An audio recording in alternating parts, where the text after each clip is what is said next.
Messieurs, le débat de la semaine va tourner autour de l'aspect un petit peu sociétal et l'aspect business. Business étant les carrières NBA, tout ce qu'on peut faire autour. Et l'aspect sociétal, c'est les prises de position et les convictions que l'on peut avoir en tant qu'être humain quand on exerce dans un environnement professionnel, associatif, ce qu'on veut.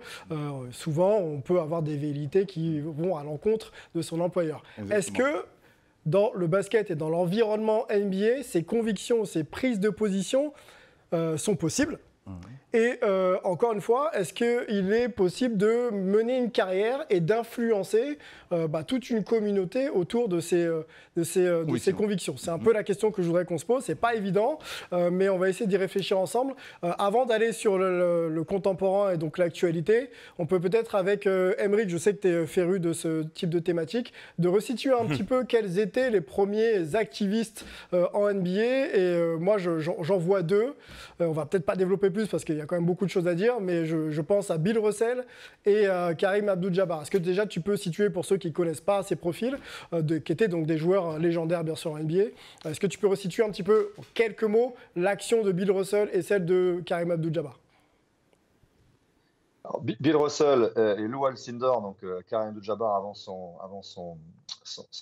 qu'il se convertisse à l'islam, pardon, ont été vraiment dans les années 60 des leaders sur le parquet, mais également dans la société. Il faut remettre dans le contexte historique que la ségrégation aux États-Unis se termine en 1964, et que les Celtics commencent à jouer avec Bill Russell en 1957. Donc, tu imagines que Bill Russell, à cette époque-là, il a déjà gagné 4 titres NBA. Et il va refuser, son premier geste en fait, c'était de refuser en 1961 un match d'exhibition contre les Hawks à Saint-Louis. Pardon, c'était en Kentucky, pardon, puisque les joueurs n'avaient pas pu aller au restaurant de l'hôtel. Et donc, Bill Russell avait dit non, moi je ne jouerai pas le match. Et il avait donc réussi à amener dans son sillage 4 de ses coéquipiers noirs et même 2 des coéquipiers de l'équipe d'en face. Donc c'est une époque quand même où Bill Russell était donc avant la fin de la ségrégation, il avait déjà gagné 4 titres sur les 11 qu'il gagnera. Donc t'imagines, il était vraiment au sommet de sa carrière. Et à cette époque-là, c'est vraiment un moment important dans l'histoire américaine et vraiment dans le sport US. Je dirais qu'il y a bien évidemment Jackie Robinson au baseball, mais l'héritier de Jackie Robinson, ça reste Bill Russell aux États-Unis. Karim Abdul-Jabbar, lui, va plutôt être quelqu'un qui va boycotter les JO en 68, à la différence de Tommy Smith et Juan Carlos qui avaient levé le poing en l'air sur la victoire du 200 mètres en octobre 68 à Mexico. Mais c'est vrai que Karim Abdul-Jabbar, même s'il a aujourd'hui un titre suprême, c'est-à-dire un award à son nom, Bill Russell est vraiment celui qui est l'icône dans le basket NBA, dans vraiment transmettre cette mission de transmettre cet activisme à une époque où c'était très très dur, quoi. On est avant 64, avant la fin de la ségrégation aux US. J'ai une déclaration pour vous, messieurs. Elle concerne Karim Abdul-Jabbar pour appuyer un petit peu tes propos, Aymeric. Je vous la lis. C'est une chance de faire entendre au monde des voix qui demandent de la justice sociale et de la protection pour les marginalisés. Les patriotes furieux ne comprennent pas les athlètes qui protestent. On n'insulte pas le pays ni ses valeurs. On met l'accent sur ceux qui ne tiennent pas les promesses du pays qu'ils représentent. Voilà un peu les propos de Karim Abdul-Jabbar qui est un activiste reconnu, qui a même un trophée maintenant en NBA qui est décerné aux joueurs en activité. Melvin, je te relance rapidement sur Karim Abdul-Jabbar. Est-ce que tu penses qu'il y a un héritage aujourd'hui et que le flambeau a été repris par des joueurs en activité ou pas?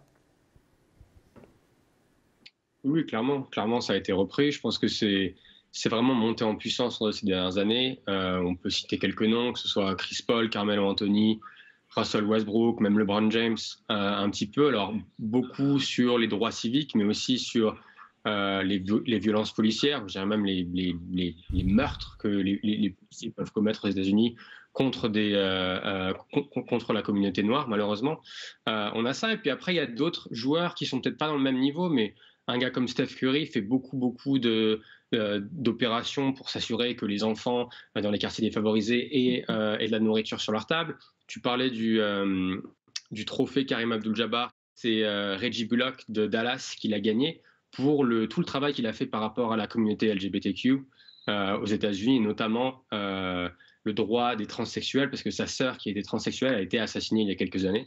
Donc il y a beaucoup de joueurs qui ont pris le flambeau de Karim Abdul-Jabbar et de Bill Russell pour continuer cette tradition. Je voudrais qu'on s'arrête sur le cas Michael Jordan. Question à Amarassi. On a tous vu ici le documentaire The Last Dance qui revient sur les choix de Michael Jordan de s'impliquer ou non sur le plan politique et social.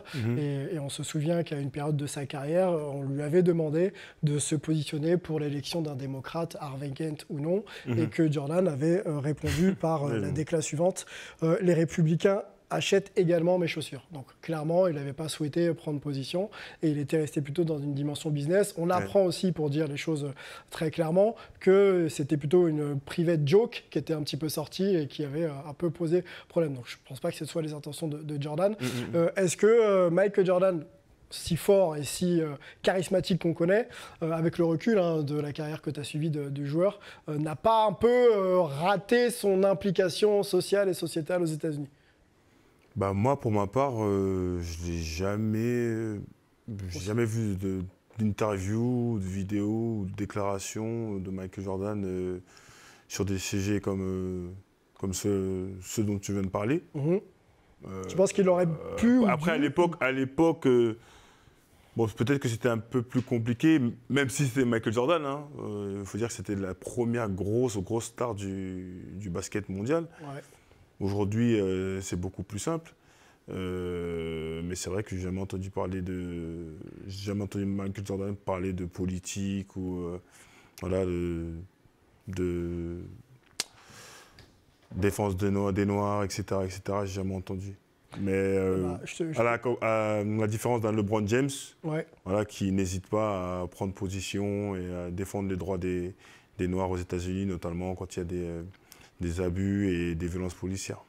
Pour aller dans ton sens, Michael Jordan déclarait dans le documentaire The Last Dance: je ne me suis jamais considéré comme un activiste, je me considérais comme un basketteur, je n'étais pas un politicien. Quand je pratiquais mon sport, je me concentrais sur mon métier. Est-ce égoïste? Probablement, mais c'est là où était mon énergie. Amadoun. Moi, je suis carrément à l'opposé de la pensée de tout le monde, en fait.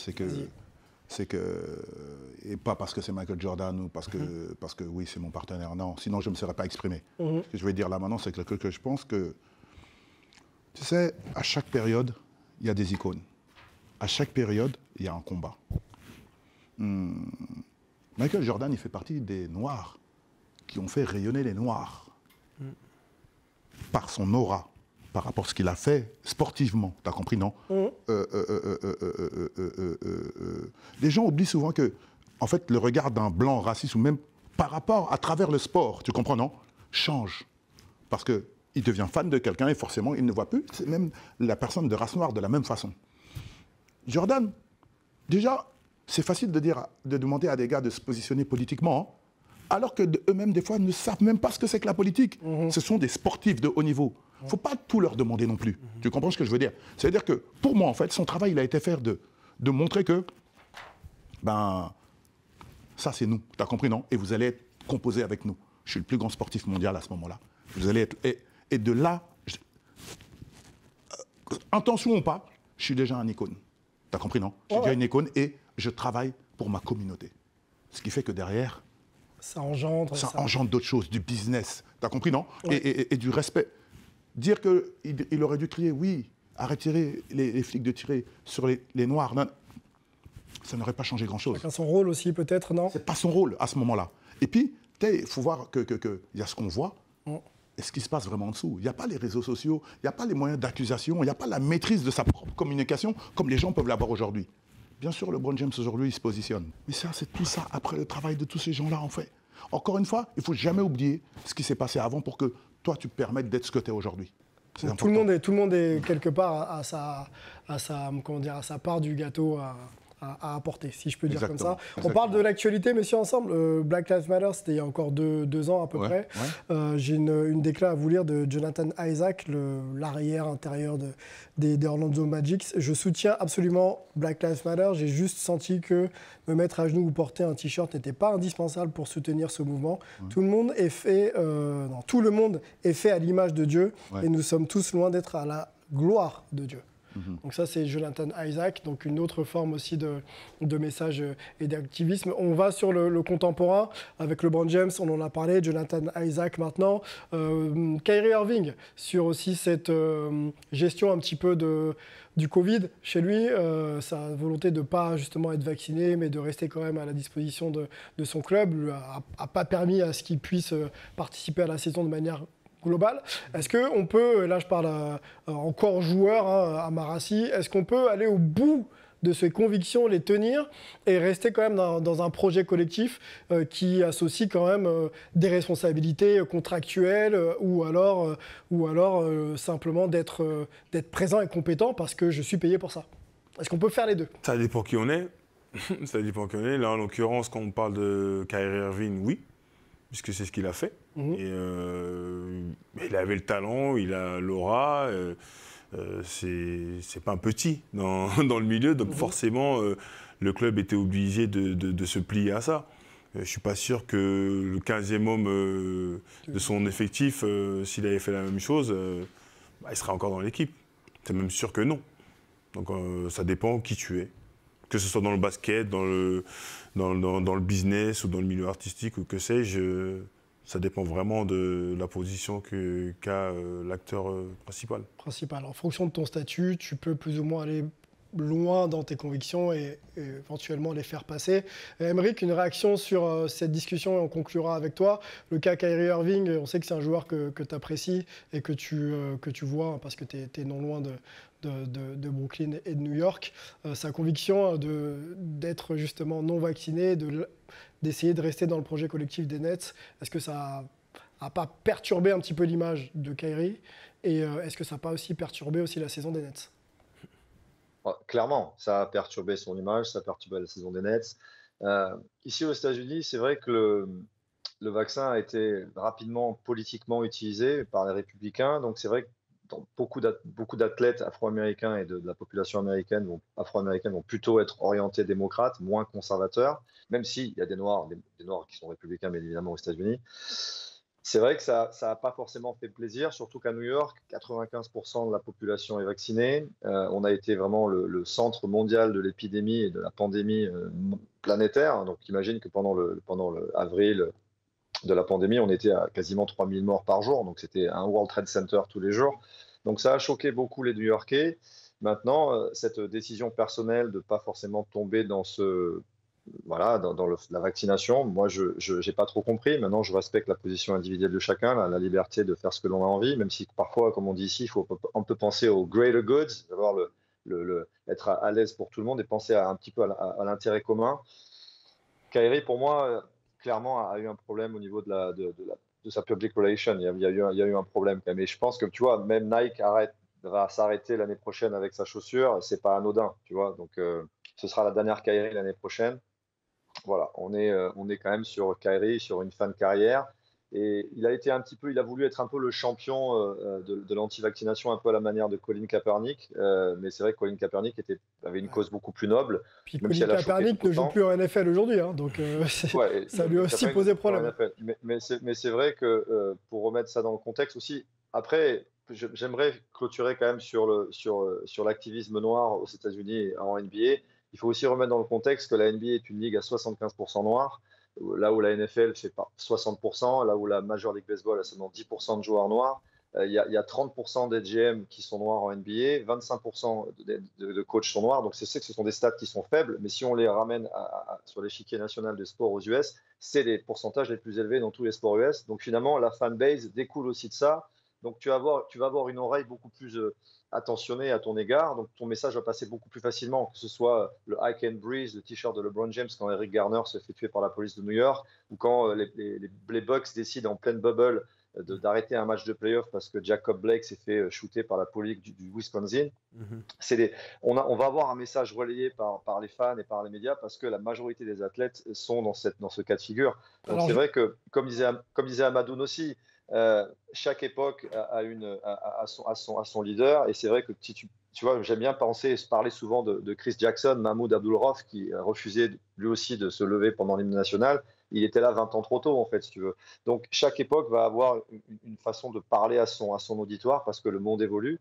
Et il est important de comprendre que la vie des Noirs compte et que c'est à nous aussi, entre guillemets. Et souvent, on ne le dit pas assez, mais c'est vrai que c'est à nous, finalement, blancs, de aussi prendre le relais et d'être de vrais alliés, parce que je pense que les Noirs, ils en ont marre de parler du racisme, si tu veux. Tu vois, à un moment, il faut aussi admettre que... C'est une question globale, effectivement, et la NBA a l'air de la prendre au sérieux avec toutes les actions de terrain menées par les joueurs, d'ailleurs. C'est une très bonne chose, et cette nouvelle génération qui essaie aussi de reprendre le flambeau.